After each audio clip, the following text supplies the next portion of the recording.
Fala, fiel, mais um vídeo aí no canal, como prometido, né? Até o final do ano aí trazer as análises tanto da comissão técnica da diretoria dos jogadores do Corinthians. Agora a última parte desse combinado, né? Vamos analisar os jogadores do Corinthians, né? Vai ser uma análise mais superficial, tá? Não vai ter nada muito rebuscado de números. É os seus atacantes, né? Pra gente analisar os gols. Mas é mais o meu feeling que eu achei dos jogadores, entendendo o contexto da posição deles ali e também como eles atuaram, né? Se jogaram na posição correta, se renderam o que foi esperado, né? E o que a gente projeta aí para 2023, né, cara? Enfim, vamos começar com os goleiros, né? Começar aí com o gigante Cássio, né? O Cássio que viveu uma montanha-russa esses últimos anos, né, cara? Eu acho que foi até um pouco injusto, tá? Pra falar a verdade. Tô tentando aqui ser um pouco mais... analisar melhor, né? Sem ser pelo coração. Eu sou muito fã do Cássio, é o meu jogador do Corinthians meu ídolo principal, né, do Corinthians, né, cara? Vou ser sempre muito grato pelos títulos que ele deu pra gente, né? Com as participações sempre especiais deles nos últimos títulos do Corinthians, né? E, enfim, é um jogador extremamente histórico do Timão, né, cara? O Cássio tem uma entrevista que ele deu, nunca vou me esquecer disso, né? Na semana do jogo contra o Juventude, no último Brasileirão 2021, que ele falou que os títulos do Corinthians também mascaram muito, né? A real crise que tal jogador vive ou não, né? Ele falou que como o Corinthians vem aí, foi para sua terceira temporada seguida, né? Sem nenhum título, tudo que os jogadores fazem de errado, né? Ou acabam jogando mal, fica mais evidente, né? Isso é verdade, né, cara? Por exemplo, a pessoa fala, o Cássio tem falhado muito. Eu discordo. Se você for pegar todos os jogos do ano do Corinthians, desde a chegada do Cássio, ele tem, em média, assim, uns 6 ou 7 jogos no ano que ele falhou alguma coisa. Isso é claro. E se você for contar que tem 70 partidas, 80 partidas no ano, é um número bem pequeno. E fora que nas partidas que realmente precisou, em todos esses anos, tá? Até em 2020, 2021, quando ele foi muito criticado, nas partidas grandes ele não falhou, não teve frango, é um jogador completamente especial. Então pra mim foi um ano que o pessoal fala que foi um ano mágico do Cássio, realmente foi muito bom. Mas eu nunca achei tão ruim quanto o pessoal falava, que ele estava em crise ou algo do tipo. Exceto 2016, onde ele foi pro banco, né? Então, foi comprovado que ele estava em uma fase. Em todas as outras situações que ele foi criticado, ele jamais foi preterido para ir pro banco, né? Tudo bem que hoje em dia você tem goleiros ali com menos tempo de casa, né? Como o Donelli, que é prata da casa, mas tem menos, é jovem, né? Ou o Carlos, que chegou aí outro dia. Mas o Walter comeu o banco do Cássio por muito tempo. E quando lhe coube, né, a chance de ser titular, ele entrou. Ou seja, não teve essa situação aí de preferidinho, né? Então, eu acho que ele só não saiu porque não precisava sair. Então, eu mantenho a minha posição. Mas, um grande ano do Cássio aí, pelo menos para os críticos, né? Conseguindo retomar o seu auge, né? A sua boa fase, né? Enfim, que pra mim, eu acho que não perdeu, né, em nenhum período, né? Mas enfim, né? Essa é a opinião dos outros.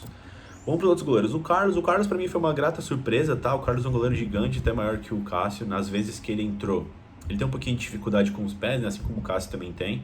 Mas no gol ali ele é um muito bom goleiro, muito alto, muito flexível, né? E eu gostei bastante, né? Eu tive a oportunidade de ver ele na arena, é um baita de um goleiro com uma impulsão muito grande, né? Envergadura também, assim como o Cássio. Acho, tá? Que o Carlos assumiu a vaga de goleiro reserva, que estava aquele revezamento, né, entre ele e o Matheus Donelli. Acredito que o Carlos agora é o goleiro reserva oficial do Corinthians quando o Cássio não estiver disponível, né? O Donelli perdeu um pouco de força, né? O Donelli parece que sentiu algumas partidas, ele jogou acho que contra o Palmeiras, embora acho que os gols que ele tomou naquele 3-0 na Arena Barueri, que o Cássio estava com febre, ele não foi culpa dele, tá? Mas ele não passa muita confiança, não, acho que é só a idade, pode ser. A altura também dele não me agrada, é uma questão minha, tá? O goleiro ser baixinho não quer dizer nada, mas eu prefiro o goleiro alto, acho que passa mais confiança ali, né? Eu acho, né? Eu acredito que o goleiro baixinho ali, não é que ele seja baixinho, né? 1,50 m, não é isso, mas pra estatura de goleiro, eu acho que ele precisa fazer muito mais do que um goleiro grande. E nem sempre tem goleiros. Nem sempre você acha um Iker Casillas na sua base, né? Outros goleiros aí que tem mais estatura, o próprio Júlio César Buzz Lightyear, né? Que durante muito tempo foi um dos melhores goleiros do mundo, né? Ele não é tão alto assim. Enfim. O outro goleiro também que jogou. Eu esqueci de explicar aqui o contexto, tá? Esses jogadores que eu selecionei aqui pra falar são jogadores que entraram no meio da partida ou pelo menos foram relacionados, tá? Então tem jogadores que talvez possam sentir falta, como alguns meninos da base que foram escalados para os treinos do Vitor Pereira, que foi noticiado, porém não foram nem relacionados para as partidas, eu nem contei aqui nessa análise, tá? Então são apenas jogadores que jogaram, entraram na partida ou que minimamente foram relacionados. Quando sai lá fortinho no Instagram lá do Corinthians, em algum ponto, em algum campeonato, em algum jogo os caras foram relacionados. Então a gente vai comentar a partir disso. Enfim, o quarto goleiro aqui é o Ivan, né? O Ivan que ele chegou em meio a essas críticas ao Cássio, né? Em 2022 o Cássio começa com desconfianças, segundo a mídia, né? E boa parte da torcida. O Ivan que sempre foi muito benquisto, né? Já frequentou a seleção, as seleções de base, né? O goleiro que atuava na Ponte Preta. O Corinthians adquiriu ele, né? Um dos poucos negócios que o Corinthians fez durante o ano de contratações, né? Ele chegou aí para ser uma sombra do gigante Cássio. As partidas que ele entrou, acho que ele entrou uma ou duas, não foi muito exigido, falhou em algum gol, mas eu não vou fazer uma análise de que ele é bom ou ruim. Ele me parece um bom goleiro. Mas, no meio do ano, né, com a chegada do Yuri Alberto ao Corinthians, ele foi negociado junto com o Mantuan para o Zenit, né? E ficou emprestado até agora. Acho que ele vai voltar para ser negociado com o Vasco. É um daqueles jogadores que você não pode falar se foi mal ou foi bem, porque não teve sequência, não teve uma quantidade boa de jogos para você delimitar alguma coisa, né? Se o jogador foi bem ou mal.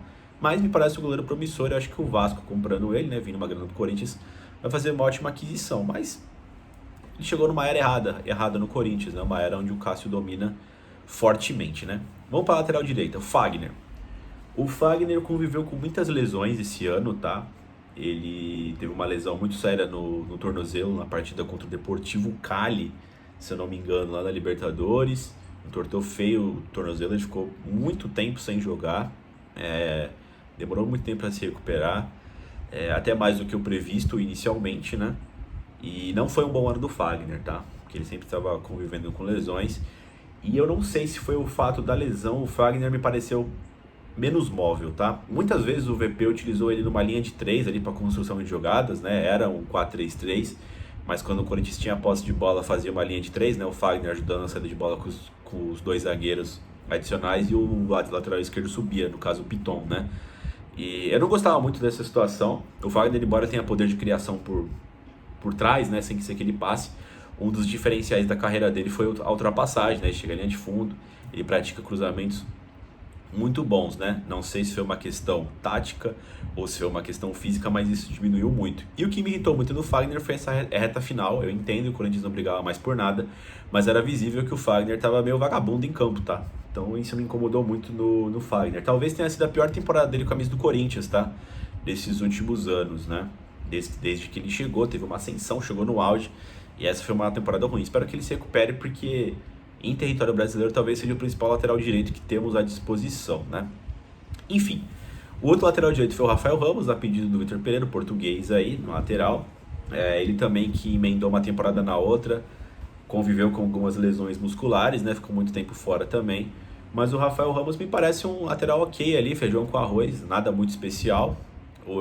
A parte diferente dele é a ultrapassagem, é um lateral muito rápido, mas compromete também muito na defesa, né? Não é muito forte defensivamente. E, enfim, além de não estar com a parte física, não esteve com a parte física 100% durante quase a temporada toda, né?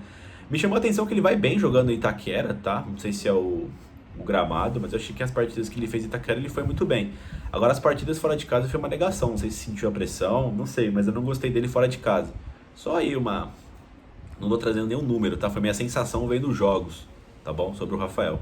Vamos ver aí se com pré-temporada ele consegue ficar mais presente, né? A gente não sabe da condição física e até de idade do Fagner, como é que ele vai se comportar nos próximos anos, então é importante ter um lateral que pareça minimamente adequado ali, né? Os outros laterais foi o João Pedro que foi por empréstimo, né? Dizem que foi compra casada aí da chegada do Roger Guedes, porque eles têm o mesmo empresário. O João Pedro virou até terceira opção muitas vezes, né? E com o Silvinho foi muito pouco utilizado, mas com o VP até naquele período de crise, né? De uma sequência de jogos incrível, né? E sabendo já que ele não ia ficar, mesmo assim o VP utilizou ele, não comprometeu, não fez uma partida boa nem nada, mas sabia que ele não seria utilizado, né? Esse aí foi o ano do João Pedro, que eu nem sei onde ele tá? Mas acabou o empréstimo dele, o Corinthians, ele saiu fora.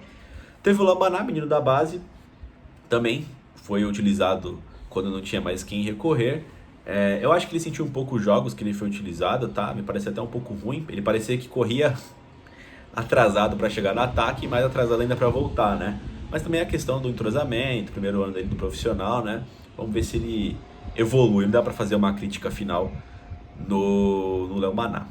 Bom, vamos para a lateral esquerda. Lucas Piton, que o VP gostava muito dele. O Lucas Piton e o Fábio Santos revezaram muito, né? Vou até fazer a análise conjunta dos dois, tá? O Piton e o Fábio Santos não sabia quem era o lateral esquerdo titular. Na minha cabeça era o Fábio, porque ele jogou nas partidas mais importantes. Mas teve algumas partidas que parecia que ia ser o Fábio que o VP preferiu usar o Piton, né? O Piton que tem a parte ofensiva muito boa, realmente ele tem um cruzamento refinado, né? Quando ele consegue chegar à linha de fundo, ele dá um passe, ele deu inúmeros passes durante o ano. Se não diretamente, né? Mas indiretamente ali, chegando na construção, quando a gente fez gol de cabeça, fez gol ali, alguém chegando de elemento de surpresa, né? Ou o outro ponta do outro lado guardando, né? O gol do Piton mesmo, o gol do Mantuan mesmo contra o Santos na Copa do Brasil foi muito assim, né? E essas jogadas se repetiram várias e várias vezes durante o ano, então o Piton foi muito importante. Porém, o Piton tem uma deficiência, né? Na parte defensiva que, pelo amor de Deus, né? Uma avenida, né? Já o Fábio Santos é exatamente a contrapartida, né? O outro lado da história, né? O Fábio não tem uma ultrapassagem muito legal, tá pesado, já é um cara mais veterano, mas a parte defensiva do Fábio Santos é impecável, né? Até quando ele atuou como terceiro zagueiro muitas vezes, né? Sendo protegido por mais um ala ou o próprio Lucas Piton um pouco mais aberto numa segunda linha, né? O Fábio jogou muito bem. Um exímio batedor de pênaltis, né? Eu não renovaria, tá? Pro próximo ano. Mas parece que ele está praticamente fechado para 2023.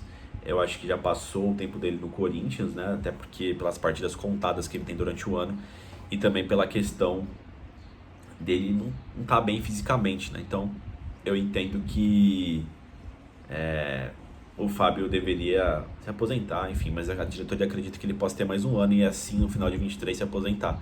O Corinthians tem sim um problema na lateral esquerda, tá? Até porque o Lucas Piton parece que vai ser negociado com o Vasco. E vai chegar o Matheus Bidu, que é uma incógnita, né? Dizem que vai chegar, né? Tá treinando no time, tá treinando lá, mas não foi apresentado, não foi oficializado. Que vem do Cruzeiro. Teve até uma temporada de destaque na Série B, mas a Série B é diferente da Série A, né? Então, vamos ver como o Fábio e a lateral esquerda do Corinthians se comportam em 2023. Teve o Bruno Melo. Também o Bruno Melo teve poucas oportunidades também. Quando teve, não convenceu. É um lateral esquerdo alto, que também trabalha de terceiro zagueiro.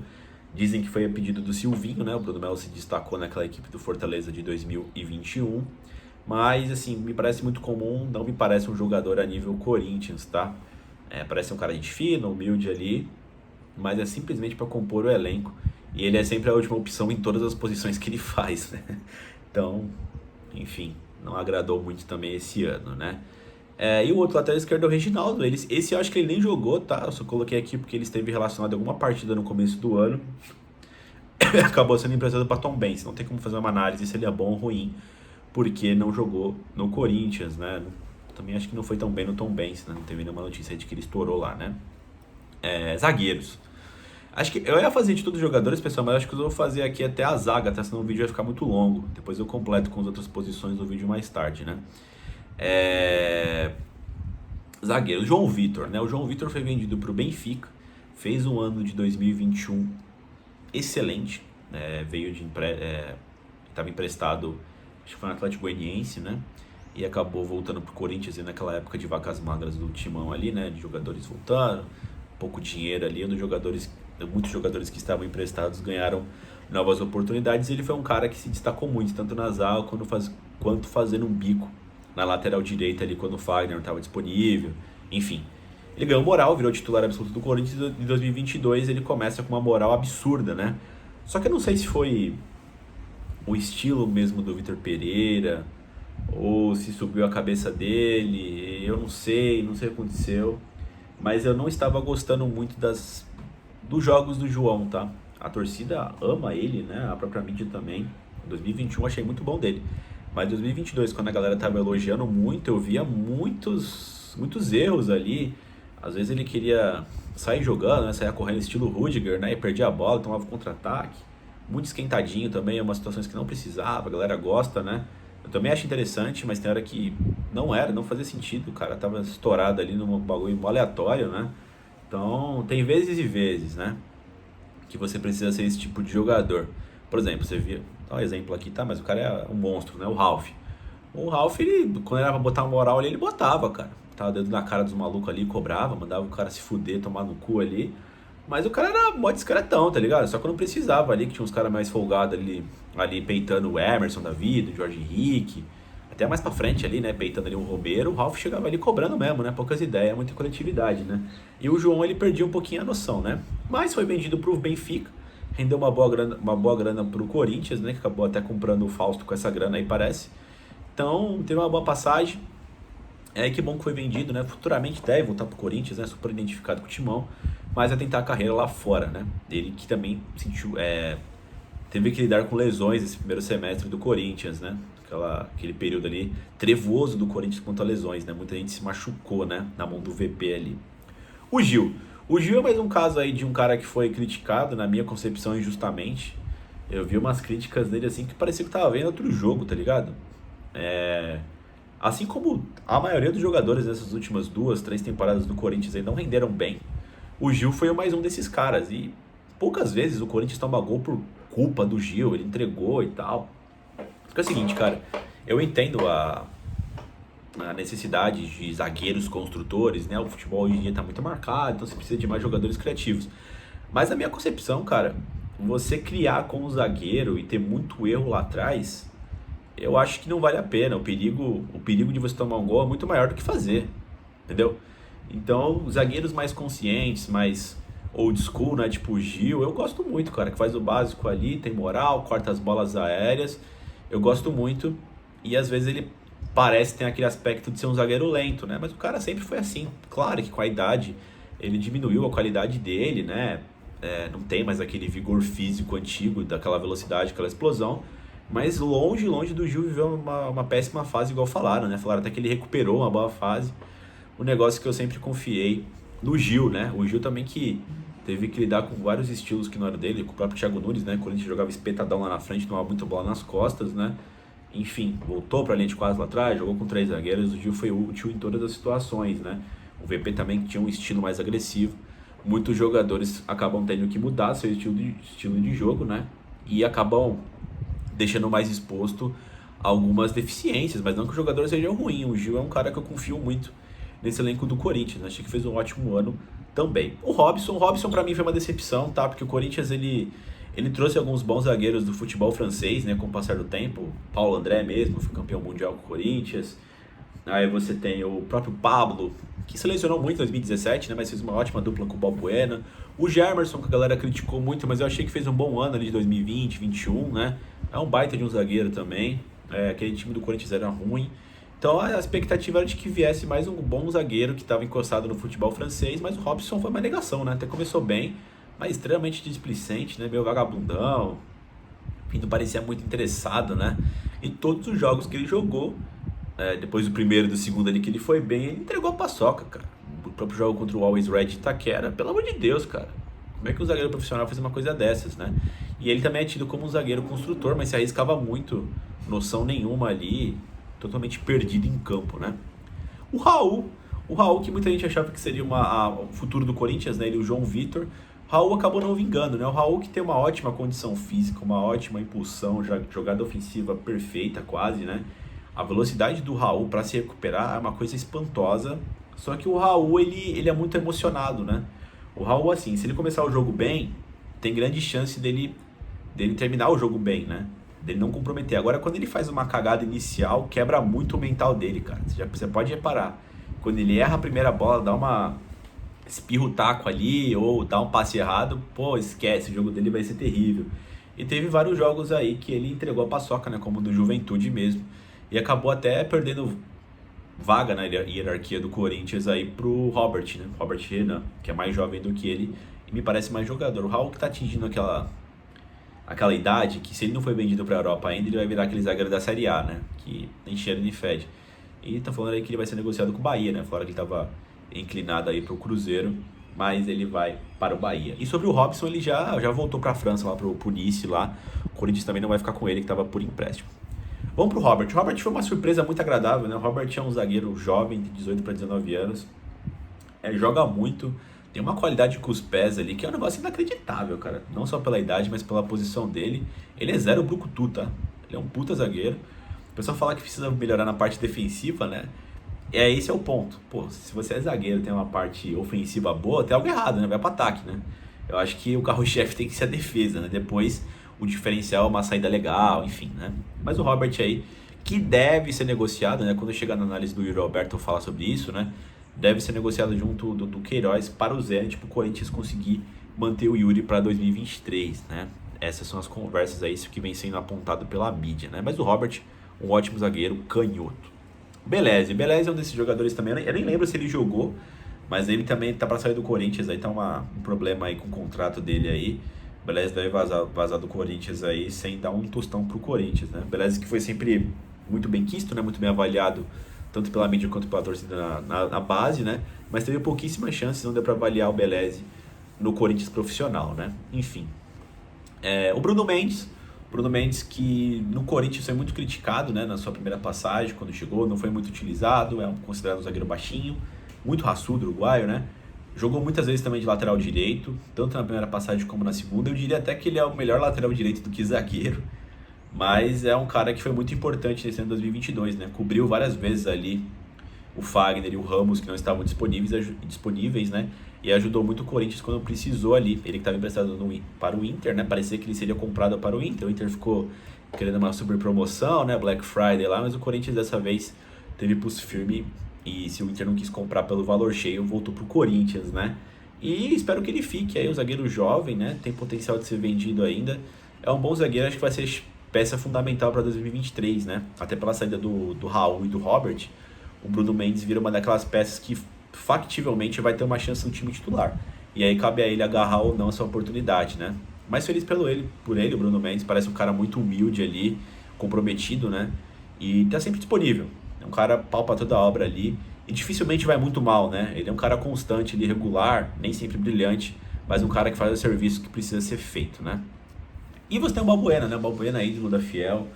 O Balbuena é mais um dos jogadores ali de 2017, 2015, 2012 que eventualmente volta ao Corinthians, né? Não deu outro, o Balbuena voltou, tava no Dinamo de Moscou, né? O Corinthians parece que usou aquela cláusula lá da guerra, né? Que tá acontecendo entre a Rússia e a Ucrânia. E o Balbuena retornou aí ao Corinthians, né? O Balbuena que voltou pesadão, tá muito diferente do que foi o Balbuena de 2017, tá? Ele parece que ganhou uma certa habilidade com a perna esquerda, mas eu achei ele muito pesado, achei ele muito lento. Errou algumas vezes em alguns jogos decisivos contra o Flamengo, não é muita pegada do Balbuena. Acredito que com a pré-temporada ele deve se recondicionar aí, ter o 2023 muito bom, mas também está emprestado. Vamos ver se o Corinthians consegue comprar ele, ou um novo reempréstimo aí, ou ele vem definitivo. Vamos ver como o Corinthians faz para 2023 com o Balbuena. Ele que tem empréstimo até julho de 23, né? Vamos ver o que fazem com o Balbuena. O Balbuena é que foi a dupla titular do Corinthians, acho que era Gil e Balbuena, né? Muitas das vezes, os jogos mais importantes foram os dois. Mas ele fez uma dupla muito boa também com o Bruno Mendes também, quando o Gil não estava disponível. Fizeram ótimos jogos, até pelo revezamento do VP, Balbuena e Mendes jogaram bem. O Balbuena fez alguns gols durante o Campeonato Brasileiro, mas eu acho que ele decepcionou um pouco, tá? Pelo Balbuena que a gente conhece, não foi aquele Balbuena confiável que a gente se acostumou em 2017, né? Ele que upou muito, né? De 2016 era um zagueiro até que ruim, eu achava, tá? Em 2017 o cara virou um monstro, né? Até 2018, né? Depois foi vendido, enfim, né? E aí ele retorna. O Balbuena que tem lançamentos muito interessantes, né? Mas enfim, Fiel, essa é só a análise aí dos goleiros, laterais direitos, esquerdos e zagueiros do Corinthians, né? Minha ideia era fazer um vídeo só, mas vai ficar muito longo. Mas essa é a primeira parte aqui. Depois, mais tarde, eu lanço volantes, meio-campos, pontas e centroavantes, né? Enfim, Fiel, se gostaram do vídeo aí, deixa o like aí no vídeo, ou não, dá o dislike, faz o que quiser. Se inscreve no canal e vai Corinthians!